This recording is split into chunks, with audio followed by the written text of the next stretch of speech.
Hello అందరికీ. ఈరోజు వీడియోలో వినాయకుడికి ఎంతో ఇష్టమైన ఉండ్రాళ్ళ recipe preparation.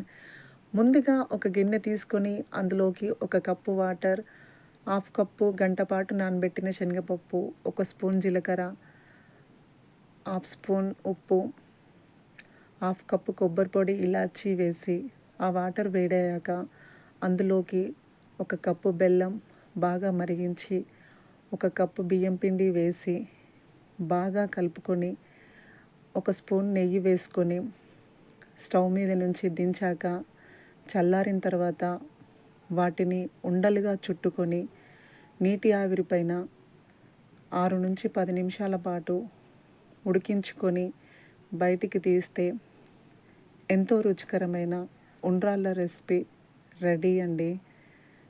Thank you all. మరో వీడియోతో మీ ముందుకు వస్తాను. Thank you.